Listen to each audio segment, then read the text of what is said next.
जय Hind students, welcome to study for civil services. मैं हूं आपका एजुकेटर कमलाक्ष झा और ये ज्ञान सर का पेड कोर्स का लेक्चर है गाइस, करंट अफेयर्स का, जो आप देख रहे हैं।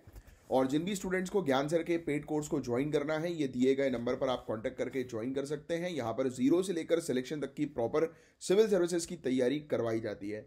दिए गए नंबर पर कांटेक्ट करके बैच की इंफॉर्मेशन की जानकारी जो है वो ले लीजिए। और ये हमारे टेलीग्राम के चैनल्स और ग्रुप्स हैं जिनको आप ज्वाइन कर सकते हैं। इंस्टाग्राम के पेज को फॉलो कर लीजिएगा, यहाँ पर गवर्नमेंट एग्जामिनेशन से रिलेटेड अपडेट्स आपको मिल जाएंगी। और इसके अलावा ये सब टॉपिक्स हैं आज के, जिनको हम लोग एक एक करके डिटेल में कवर करने वाले हैं। और अभी तक आपने लाइक का बटन हिट नहीं किया तो लाइक का बटन जरूर हिट कर दीजिएगा। गाइज, आज हम बात करेंगे एक ऐसे लीडर की जो एक फ्रीडम फाइटर होने के साथ साथ एक विजनरी थिंकर, राइटर और रिफॉर्मर भी थे। हम बात कर रहे हैं चक्रवर्ती राजगोपालचारी जी के बारे में, जिनको हम सब प्यार से राजा जी कहते हैं। इस पर्टिकुलर टॉपिक में हम उनके जीवन के हर पहलू को एक्सप्लोर करेंगे। उनकी अर्ली लाइफ, फ्रीडम स्ट्रगल में उनका रोल और उनकी लेगेसी जो आज हमें इंस्पायर करती है। तो आइए स्टार्ट करते हैं। तो राजा जी का जन्म गाइस 10 दिसंबर 1878 को सालेम, मद्रास प्रोविंस में हुआ था, आज के तमिलनाडु में। उन्होंने अपनी एजुकेशन काफी इंप्रेसिव तरीके से कंप्लीट करी। 1899 में लॉ की डिग्री ली और सालेम में प्रैक्टिस शुरू की। लेकिन लॉ प्रैक्टिस के अलावा उन्होंने एक और बड़ा डिसीजन लिया, फ्रीडम स्ट्रगल का हिस्सा बनने का। एक अर्ली नेशनलिस्ट लीडर के रूप में ये उभर कर आए और उस समय तिलक जी के विचारों से ये काफी प्रभावित हुए और इंडियन नेशनल कांग्रेस से जुड़े और नेशनल इश्यूज पर काम करना शुरू कर दिया। सो गाइस, राजा जी का कंट्रीब्यूशन इंडिया की आजादी की लड़ाई में काफी इंपैक्टफुल रहा है। कुछ इंपॉर्टेंट इवेंट्स पर नजर डालते हैं, जैसे पहला, पार्टीशन ऑफ बंगाल का विरोध। राजा जी ने बंगाल के पार्टीशन के खिलाफ अपना स्टैंड लिया और तिलक जी के इंडिपेंडेंस के कॉल को सपोर्ट किया। जो तिलक जी बोल रहे थे कि आजादी के लिए लड़ना है, तो उसको इन्होंने सपोर्ट किया। इवन 1919 के एंटी रॉलेट एजिटेशन के दौरान उन्होंने चेन्नई में गांधी जी को होस्ट किया और नेशनलिस्ट मूवमेंट में एक्टिवली पार्टिसिपेट किया। फिर 1930 में तमिलनाडु में वेद्रनयाम सॉल्ट सत्याग्रह को इन्होंने लीड किया और गांधी जी के डांडी मार्च से ये काफी इंस्पायर्ड था ये इवेंट। और एक इंपॉर्टेंट चीज थी उनका CR formula, very very important, जो कांग्रेस और मुस्लिम लीग के बीच डेडलॉक को रिजॉल्व करने के लिए प्रपोज किया गया था। अब देखिए, इंडिपेंडेंस के पहले और बाद राजा जी एक एक्सेप्शनल एडमिनिस्ट्रेटर रहे। 1937 में मद्रास प्रोविंस के प्राइम मिनिस्टर के तौर पर उन्होंने खादी को प्रमोट किया, जमींदारी सिस्टम को खत्म करने की शुरुआत की और स्कूल में हिंदी को इंट्रोड्यूस किया। दलित्स की लिविंग कंडीशन को इंप्रूव करने और सोशल इक्विटी को प्रमोट करने के लिए उन्होंने बहुत सारे सुधार किए। उनका गवर्नेंस एक बैलेंस था, ट्रेडिशन और मॉडर्नाइजेशन के बीच एक परफेक्ट हार्मनी, यानी कि एक शांति मेंटेन करनी थी इनको, राइट। और एक संबंध क्रिएट करना था कि हमारा देश जो है वो ट्रेडिशनल तरीके से भी चले, बट मॉडर्नाइजेशन को भी हम अडॉप्ट करें, एक्सेप्ट करें। 1947 में राजा जी बने इंडिया के, इंडिपेंडेंट इंडिया के पहले Indian governor general. British governor general को सक्सीड करके उन्होंने एक नई हिस्ट्री लिखी। उसके बाद यूनियन होम मिनिस्टर के रूप में उन्होंने फर्स्ट 5 ईयर प्लान बनाने में इंपॉर्टेंट रोल प्ले किया। 1959 में उन्होंने स्वतंत्र पार्टी की स्थापना की, जो मार्केट ड्रिवन इकोनॉमी और रिड्यूस स्टेट कंट्रोल को सपोर्ट करती थी। एक पीस एडवोकेट के रूप में 1962 में उन्होंने यूएसए में न्यूक्लियर टेस्ट बैन कैंपेन को लीड किया। सो गाइज, राजा जी एक ब्रिलियंट राइटर भी थे।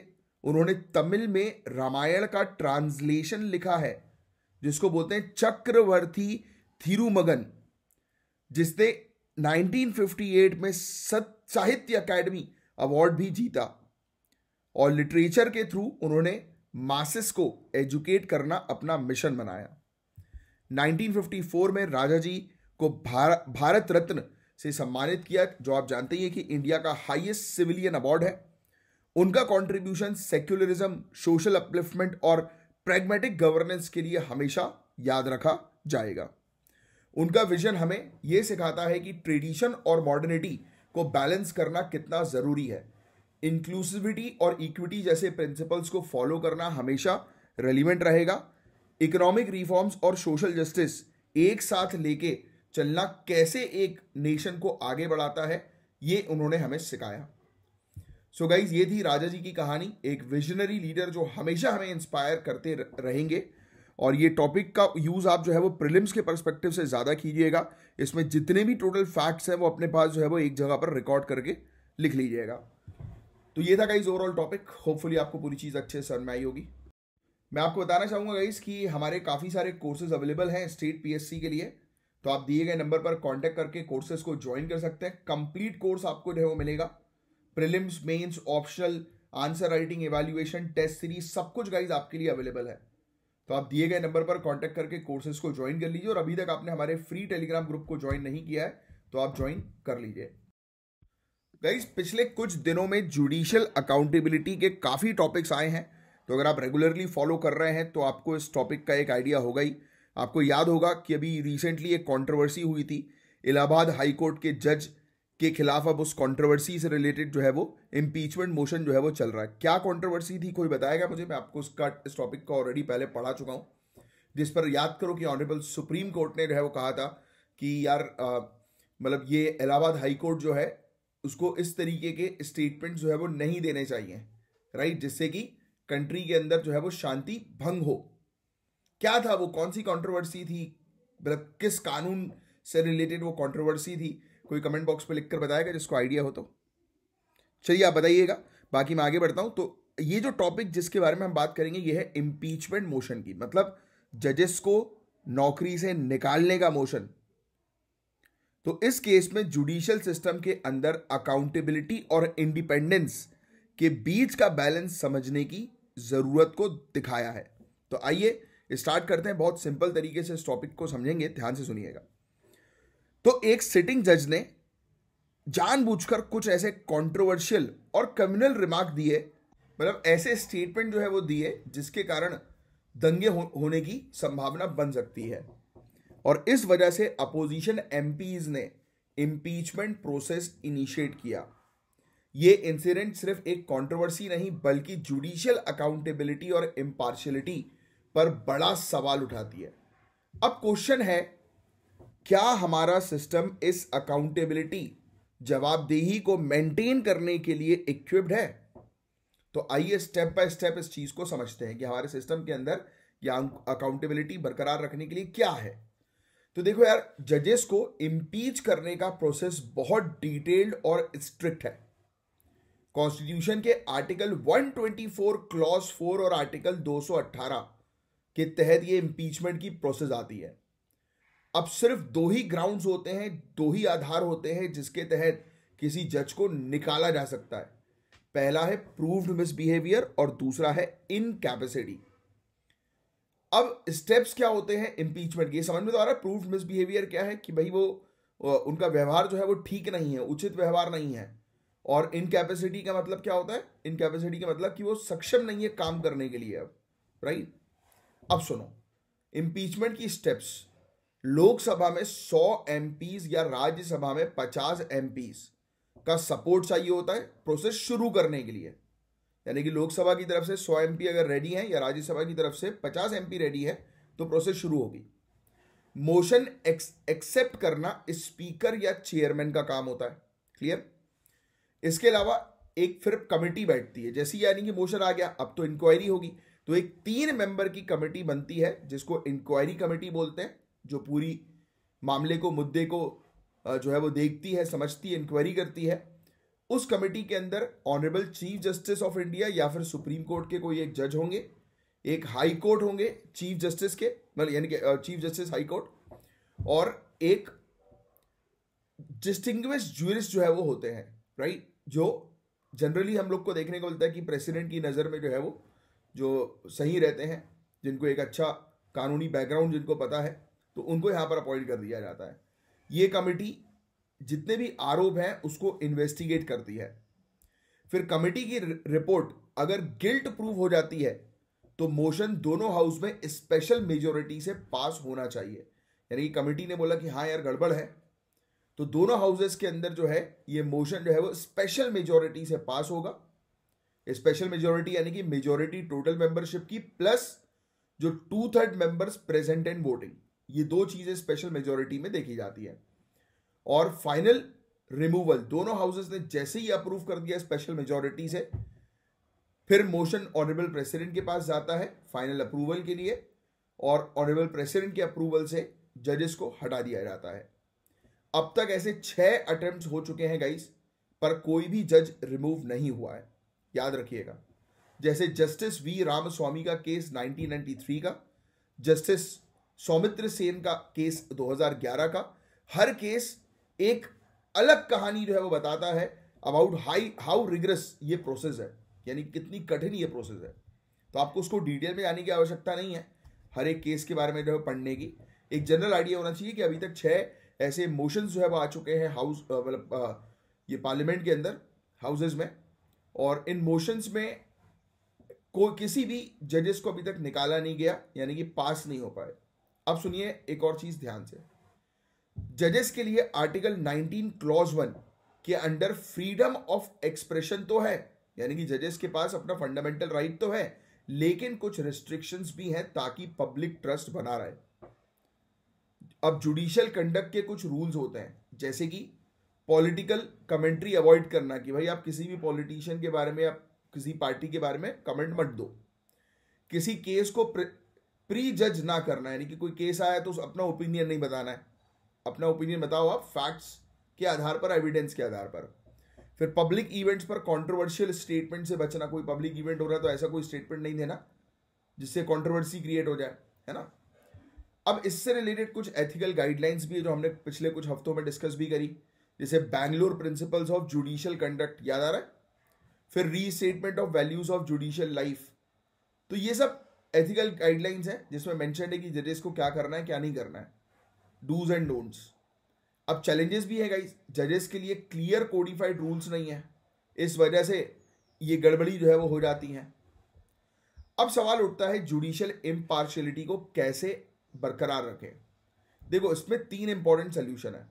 पहली चीज तो जजेस को इक्वलिटी, सेक्युलरिज्म और जस्टिस जैसे प्रिंसिपल को बिना भेदभाव के इंटरप्रेट करना चाहिए। दूसरा, जुडिशियल एकेडमीज को डाइवर्सिटी और बायस अवेयरनेस पर फोकस करना चाहिए, यानी कि ट्रेनिंग और अवेयरनेस की आवश्यकता है रेगुलर बेसिस पर जजेस की। फिर ऑब्जेक्टिव डिसीजन मेकिंग, हर डिसीजन एविडेंस और लॉ के बेसिस पर होना चाहिए, ना कि पर्सनल ओपिनियन या सोसाइटी के प्रेशर के बेस पर। सो गाइस, जुडिशियल अकाउंटेबिलिटी को समझना सिविल सर्विसेज के एस्पिरेंट्स के लिए जरूरी है, क्योंकि जुडिशरी डेमोक्रेसी का एक इंपॉर्टेंट पिलर है। तो ये था ओवरऑल टॉपिक, होपफुली आपको पूरी चीज अच्छे से क्रिस्टल क्लियर समझ में आई होगी। गाइस, एक और इंपॉर्टेंट टॉपिक के बारे में हम लोग बात करेंगे जो कि है बैलेंसिंग फिस्कल फेडरलिज्म। ये टॉपिक सिर्फ एग्जाम के लिए नहीं बल्कि समझने के लिए भी जरूरी है कि भारत की फाइनेंशियल सिस्टम कैसे काम करती है और कौन से चैलेंजेस हैं। तो बिना टाइम वेस्ट किए चलिए स्टार्ट करते हैं टॉपिक को। तो सबसे पहले बात करते हैं न्यूज की। हाल ही में 16th फाइनेंस कमीशन के चेयरमैन ने एक बड़ी कॉम्प्लेक्स इशू उठाई, सेंटर का सेज और सरचार्ज पर बढ़ता हुआ रिलायंस। यानी कि सिंपल शब्दों में सेंटर जो है वो सेस और सरचार्ज पर ज्यादा निर्भर हो रही है। राज्यों ने कहा है कि इनका इंपैक्ट उनकी फिस्कल ऑटोनॉमी पर हो रहा है, यानी कि फाइनेंस पर हो रहा है। राज्य चाहती है कि इन्हें कैप किया जाए और ये डिविजिबल पूल में इंक्लूड हो, जिससे रेवेन्यू शेयर हो सके। अभी मैंने जो आपके सामने टर्म्स फेंके हो सकता है कि आपके ऊपर से गए हों, बट कोई बात नहीं, अभी सिंपल शब्दों में मैं आपको समझाता हूं। तो सबसे पहले तो बहुत इजी तरीके से समझते हैं कि ये सेज क्या है। सेज का मतलब एक एडिशनल टैक्स। क्या? पहला पॉइंट, एक एडिशनल टैक्स जो किसी स्पेसिफिक पर्पस के लिए लगाया जाता है, जैसे कि एजुकेशन सेस, ये सिर्फ एजुकेशन के लिए ही यूज होता है। अब दूसरा होता है सरचार्ज।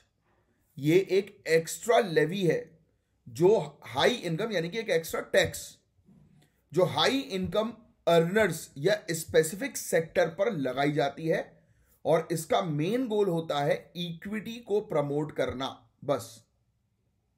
तो ये चीज होती है, यानी कि एक हाई इनकम ग्रुप के, यानी कि लग्जरी प्रोडक्ट के लिए हो सकता है सरचार्ज लगा दें, है ना, तो ऐसा। अब कॉन्स्टिट्यूशन के आर्टिकल्स 270, 271 और 277 में इनका जिक्र है, लेकिन 80th कॉन्स्टिट्यूशनल अमेंडमेंट एक्ट के बाद से सेस और सरचार्जेस डिविजिबल पूल के बाहर हैं। इसका मतलब यह है कि सेंटर के पास ही रहता है इसका पैसा, स्टेट के साथ शेयर नहीं होता। तो अब आप समझोगे कि स्टेट क्यों बोल रही है सेंटर से कि भाई सेस और सरचार्ज को डिविजिबल पूल में इंक्लूड करो। तो अब यहां प्रॉब्लम क्या है, तो 14th और 15th फाइनेंस कमीशन के बाद स्टेट्स का शेयर जो है वो डिविजिबल पूल में 32% से और 42% और अब 41% हो गया है। समझ रहे हो कि स्टेट का शेयर डिविजिबल पूल में 32 से 42 और अब 41% हो गया है। इस वजह से सेंटर सेज और सरचार्ज पर ज्यादा रिलाय कर रहा है, यानी कि स्टेट का शेयर बढ़ेगा तो सेंटर को दूसरी चीज पर फोकस करना पड़ेगा। अब सुनो, 2011-12 में ये ग्रॉस टैक्स रेवेन्यू का सिर्फ 10.4% था, जो 2021-22 तक 20% हो गया है। इसका मतलब स्टेट्स को मिलने वाला शेयर और कम हो गया है। ये फिस्कल फेडरलिज्म को अंडरमाइन करता है। एक और इशू ट्रांसपेरेंसी का है। बहुत सारे सेजेस वेकली डिफाइन होते हैं, यानी कि उसकी प्रॉपर डेफिनेशन नहीं होती। जैसे रिसर्च एंड डेवलपमेंट सेज को जनरल रेवेन्यू डेफिसिट के लिए यूज किया गया, भाई घाटे के लिए, यानी कि अब जो भी जनरल लॉस हो रहा है, घाटा हो रहा है, तो ये इस सेज से पैसा निकाल के यूज कर लिया गया। तो इससे क्या होता है, इससे ट्रस्ट जो है वो कम होता है। तो मैंने आपको बहुत बार बताया कि डिविजिबल पूल तो क्या है ये। तो सिंपल टर्म्स में ये वो टैक्स है जो सेंटर और स्टेट के बीच शेयर होते हैं, जैसे इनकम टैक्स, कॉर्पोरेट टैक्स और जीएसटी। लेकिन सेजेस और सरचार्ज इस पूल के बाहर है, जिससे रेवेन्यू शेयरिंग का सिस्टम इंपैक्ट होता है। अब गाइज, ये प्रॉब्लम सिर्फ भारत की ही नहीं, दुनिया के कई देश सिमिलर चैलेंजेस फेस करते हैं। जैसे जर्मनी, यहां सॉलिडेरिटी सरचार्ज का यूज रीयूनिफिकेशन कॉस्ट के लिए किया गया।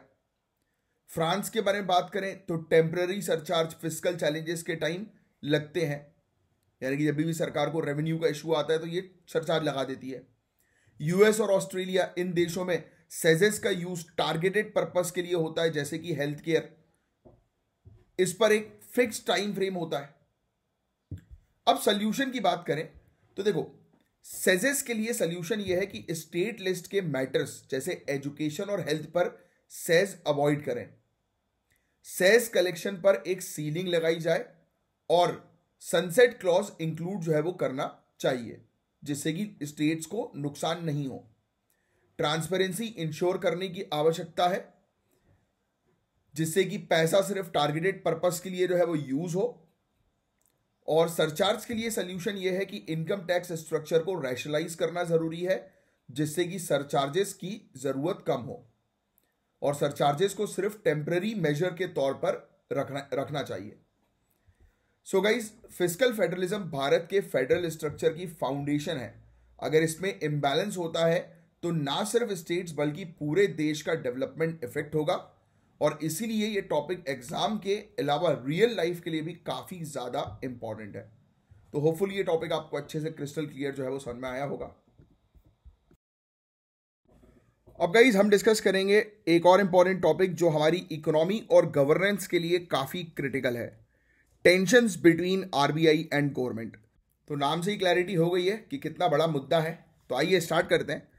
अभी रिसेंटली गाइज 2024 दिसंबर में आरबीआई गवर्नर का टेन्योर खत्म हुआ और नए गवर्नर की अपॉइंटमेंट हुई, लेकिन इनका टेन्योर एक ऐसे चैप्टर के साथ एंड हुआ जिसमें आरबीआई और गवर्नमेंट के बीच काफी सारी पॉलिसीज को लेकर डिसएग्रीमेंट्स थे। सबसे ज्यादा तनाव तब हुआ जब पॉलिसी रेट्स को लेकर, जहां गवर्नमेंट जीडीपी स्लोडाउन के चलते इंटरेस्ट रेट्स कम करना चाहती थी, लेकिन आरबीआई ने मना कर दिया फाइनेंशियल स्टेबिलिटी के नाम पर।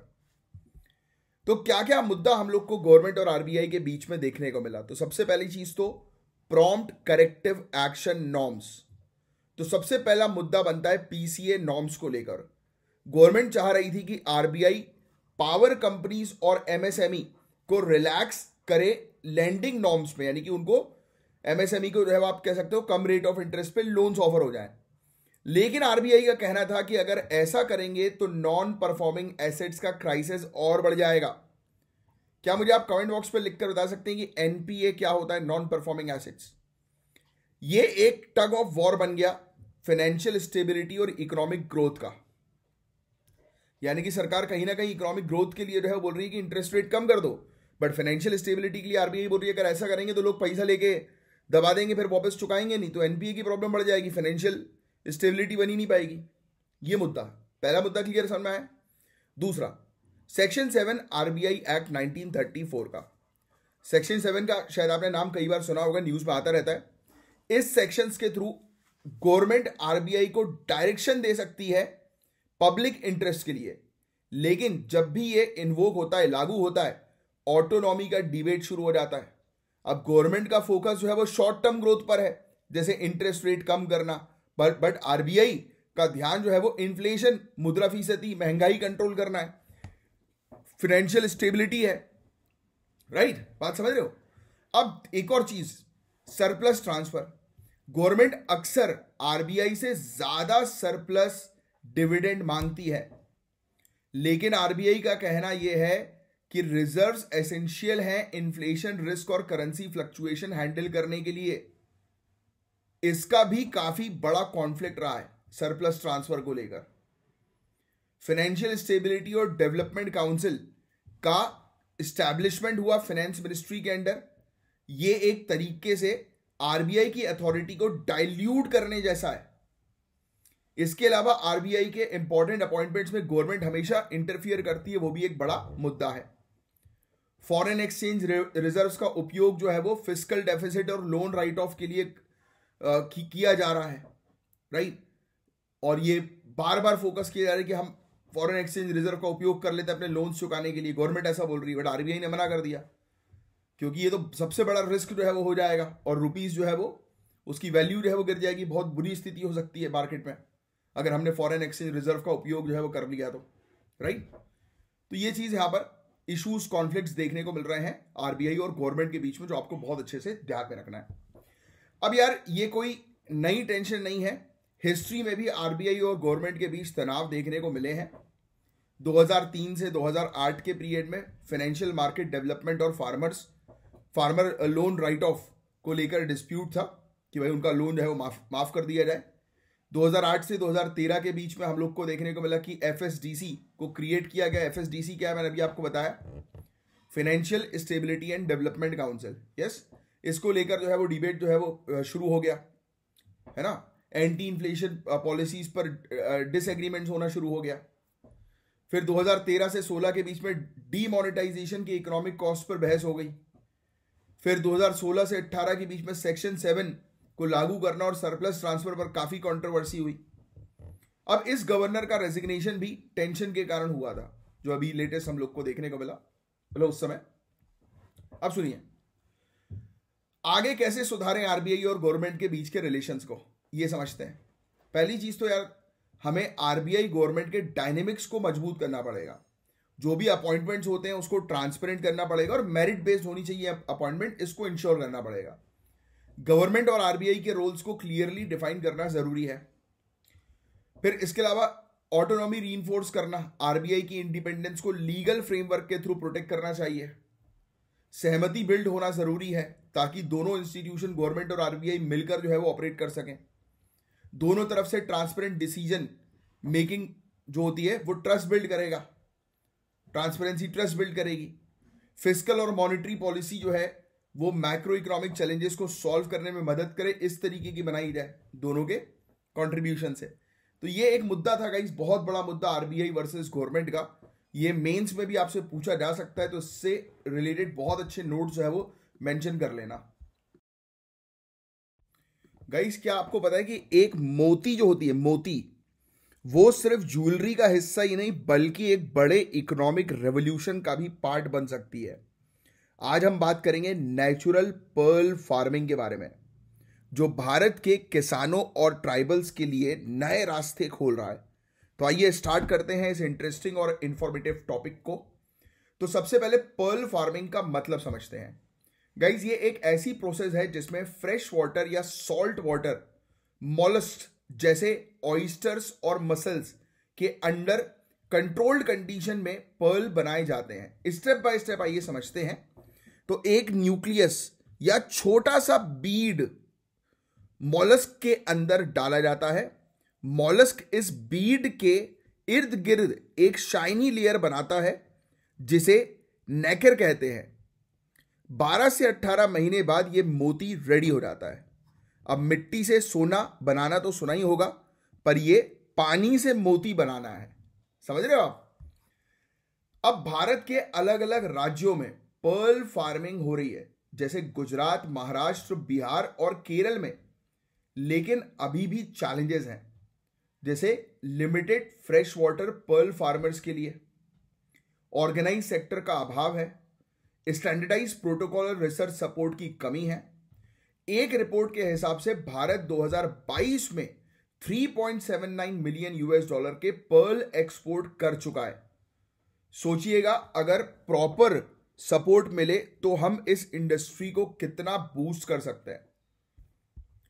सरकार इस सेक्टर को ग्रो करने के लिए काफी सारे इनिशिएटिव ले रही है। सबसे बड़ा नाम है प्रधानमंत्री मत्स्य संपदा योजना का। 2307 बाइवॉल्व कल्टीवेशन यूनिट्स का अप्रूवल और 461 लाख रुपीस का इन्वेस्टमेंट। झारखंड के हजारीबाग में इंडिया का पहला पर्ल फार्मिंग क्लस्टर बनाया गया। ट्राइफेड ने ट्राइबल एरियाज में पर्ल फार्मिंग प्रमोट करने के लिए पार्टनरशिप करी। और सबसे अच्छी बात, ICAR इंस्टीट्यूट्स के थ्रू अब तक 1500 लोग फ्रेश वाटर पर्ल फार्मिंग और 400 लोग मरीन पर्ल फार्मिंग की ट्रेनिंग जो है वो ले चुके हैं। अब बात करते हैं सॉल्यूशन की, जो इस सेक्टर को और ज्यादा ग्रो करने में मदद करेंगी। तो सबसे पहले फार्मर्स के लिए सब्सिडीज और स्टैंडर्डाइज प्रोटोकॉल का इंप्लीमेंटेशन जरूरी है। ऑर्गेनाइज्ड कोऑपरेटिव्स बनाए जाएं जिससे मार्केट लिंकेजेस मजबूत हो। रिसर्च और इनोवेशन के लिए गवर्नमेंट और इंस्टीट्यूशन को मिलकर काम करना पड़ेगा। ट्रेनिंग प्रोग्राम्स और वर्कशॉप इंक्रीज करके फार्मर्स को सशक्त करना होगा। एक सही अप्रोच के साथ भारत दुनिया के पर्ल फार्मिंग सेक्टर में एक लीडर बन सकता है। सो गाइस, पर्ल फार्मिंग सिर्फ एक करियर ऑप्शन नहीं है, बल्कि ये एक देश की इकोनॉमी को नए आसमान तक ले जाने का एक जरिया है। सो ये काफी इंपॉर्टेंट टॉपिक था और देखो आपने कितनी बढ़िया तरीके से चीजें समझी कि मिट्टी से सोना नहीं, पानी से मोती बनाओ। राइट, एक तरफ आलू डालो, दूसरी तरफ सोना। चलो एनीवेज, पॉलिटिकल नहीं आते। तो पर्ल फार्मिंग जो है गाइस, ये भारत की नई क्रांति है। मोती बनाने का साइंस, किसान की तरक्की का रास्ता, एक नया करियर ऑप्शन पर्ल फार्मिंग जिसके बारे में हमने बात करी, भारत का पर्ल फार्मिंग रेवोल्यूशन, ऐसे टॉपिक्स पूछे जा सकते हैं आपसे। तो बड़ा इंटरेस्टिंग सा टॉपिक था ये, होपफुली आपको समझ में आया होगा। अब गाइस बात करेंगे हम लोग INS तुशील के बारे में। बहुत इंपॉर्टेंट टॉपिक है, ध्यान से सुनिएगा। ये एक एडवांस्ड वॉरशिप है और इसके फीचर्स काफी इंटरेस्टिंग है।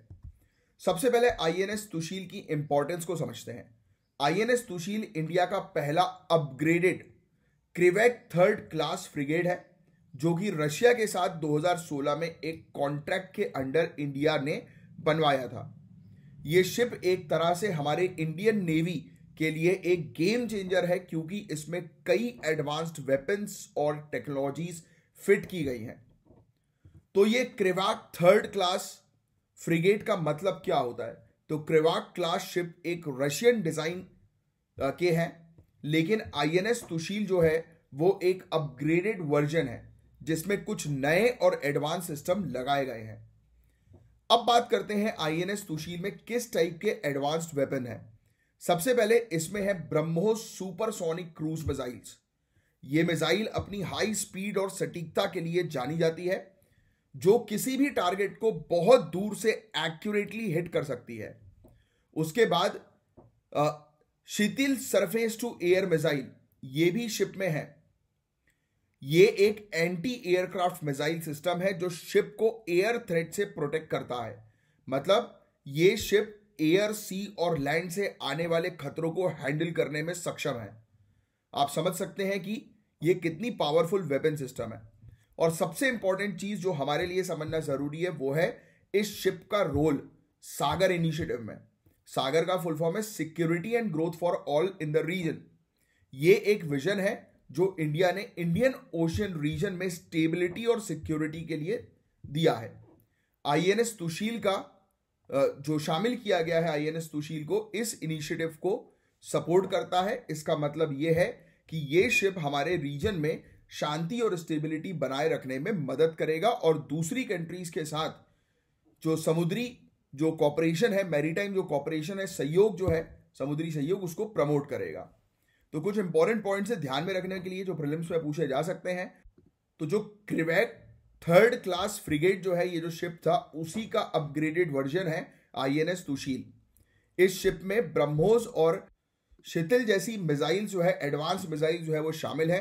आईएनएस तुशील सागर इनिशिएटिव को सपोर्ट करता है जो इंडियन ओशियन रीजन में सिक्योरिटी और स्टेबिलिटी इंश्योर करता है।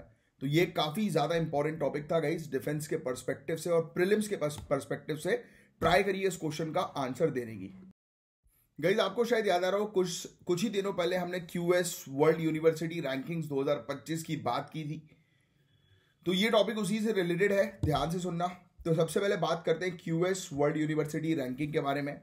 तो ये रैंकिंग हर साल रिलीज होती है और दुनिया भर के यूनिवर्सिटीज को रैंक किया जाता है बेस्ड ऑन कुछ इंपॉर्टेंट फैक्टर्स। एकेडमिक रेपुटेशन हो गया, एम्प्लॉयर की रेपुटेशन हो गया, राइट, रिसर्च का इम्पैक्ट हो गया, इंटरनेशनल डाइवर्सिटी हो गई, फैकल्टी स्टूडेंट रेशियो हो गया। तो इस तरीके के फैक्टर्स होते हैं जिसके आधार पर यूनिवर्सिटीज की रैंकिंग की जाती है। और इस साल जो मोस्ट इंटरेस्टिंग बात है वो है सस्टेनेबिलिटी 2025 के एस्पेक्ट पे फोकस किया। इसमें यूनिवर्सिटी को रैंक किया जाता है एनवायरमेंटल इम्पैक्ट, सोशल इम्पैक्ट और गवर्नेंस के बेसिस पे।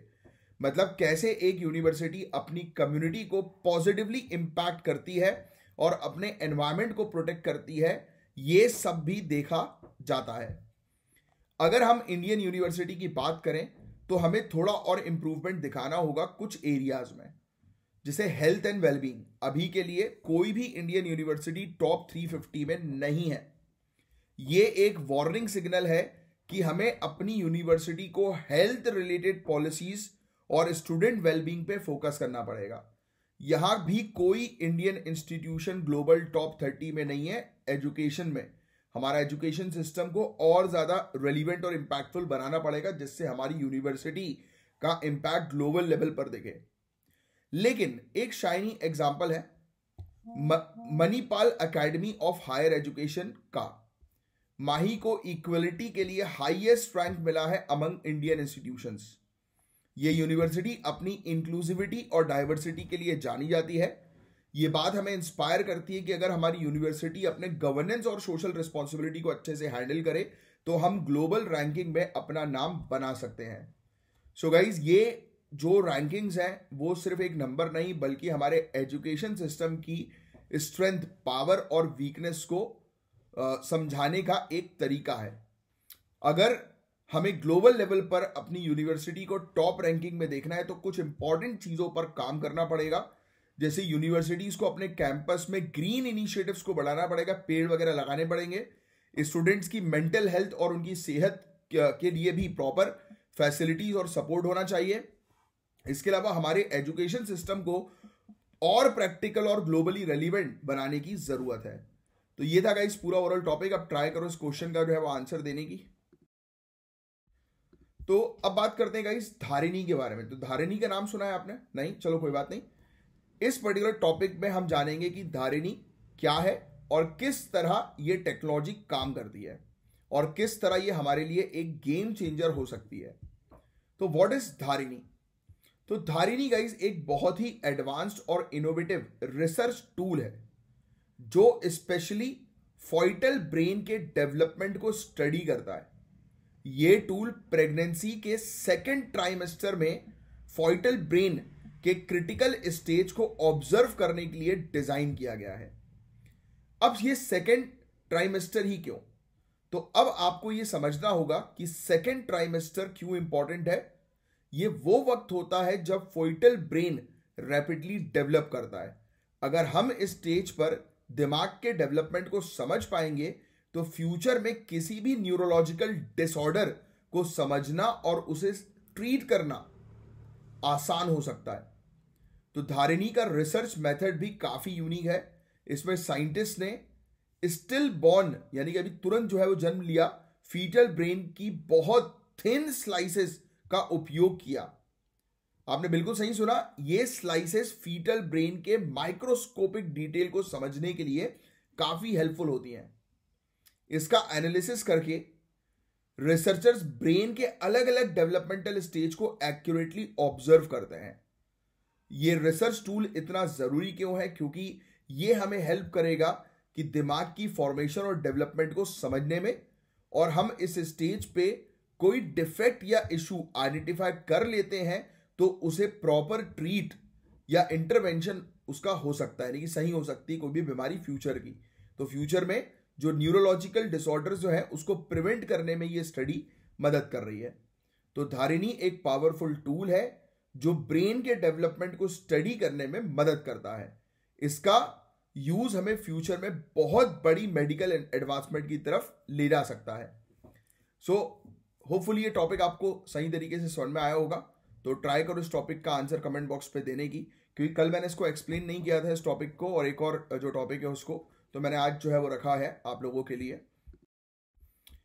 अब गाइज हम बात करेंगे एक और इंटरेस्टिंग टॉपिक के बारे में जिसका नाम है आयुष वीजा। आज के टाइम में हमारी ट्रेडिशनल इंडियन मेडिसिन जैसे आयुर्वेद, योग, होम्योपैथी पूरी दुनिया में फेमस हो रही हैं, और इससे रिलेटेड एक नया वीजा सिस्टम इंडिया ने इंट्रोड्यूस किया है जिसका नाम है आयुष वीजा। तो सबसे पहले ये समझते हैं कि आयुष वीजा है क्या।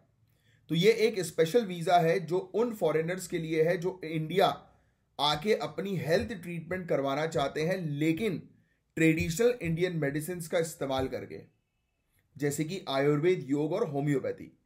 जब हम बात करते हैं मेडिकल वैल्यू ट्रैवल की, तो इसका मतलब है दूसरे देश से लोग अपनी सेहत को सुधारने के लिए इंडिया आते हैं, और ये आयुष वीजा उनको ये फैसिलिटीज प्रोवाइड कराएगा। अब आते हैं ट्रीटमेंट के ऑप्शंस पर। तो सबसे पहले तो आपको ये समझना जरूरी है कि ये ट्रीटमेंट्स इंडिया के एक्रेडिटेड सेंटर यानी कि मान्यता प्राप्त सेंटर से अवेलेबल है, जैसे हम NABH, NCH और NCIS जैसी बॉडीज ने अप्रूव किया है।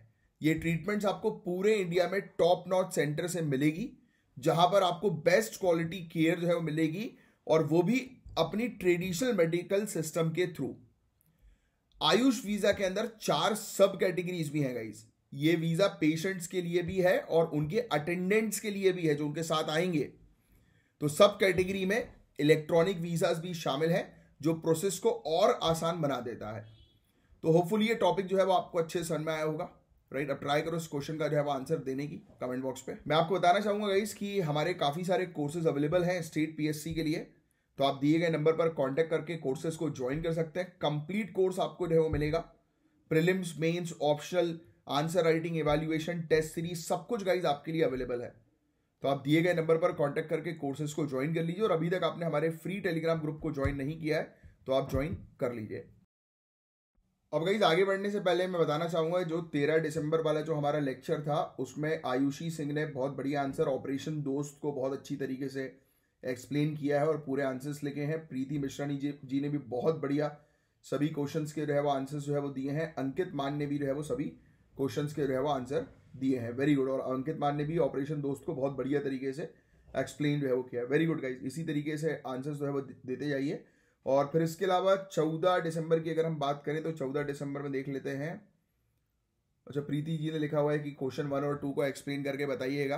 देखो यार, आप टेंशन मत लिया करो। क्या होता है कि कभी कभी टाइमिंग का जो है वो इशू होता है, क्योंकि अब मैं क्या क्वालिटी पे ज़्यादा जो है वो फोकस करता हूँ। मैं आपको हड़बड़ी में कोई चीज़ जो है पढ़ाना नहीं चाहता, राइट। और हमारे पास जो है वो कंपनी की तरफ से प्रेशर आता है कि टाइमिंग पर दो, टाइमिंग पे जो है वो चीज़ करो। अब देखो टाइमिंग भी ज़रूरी है, बट करंट अफेयर्स में क्या करें यार। अभी मैं ऑलरेडी ट्रैवलिंग पे था, तो ट्रैवलिंग के दौरान भी मैंने जो है पूरे लेक्चर्स वगैरह जो है वो आपको दिए डेली वाइज।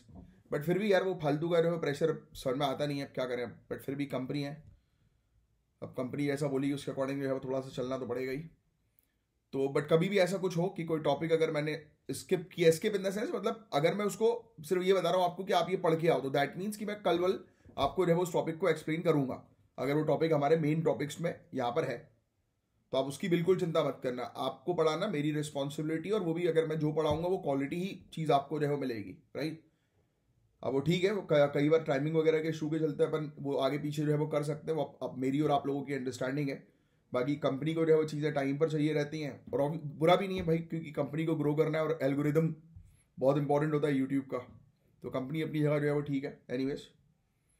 और बाकी थोड़ी सी ये आपकी और मेरे बीच की अंडरस्टैंडिंग होगी, राइट। तो ये चीज़ आप टेंशन मत लीजिएगा। और बाकी पायल जी ने, अंकित मान ने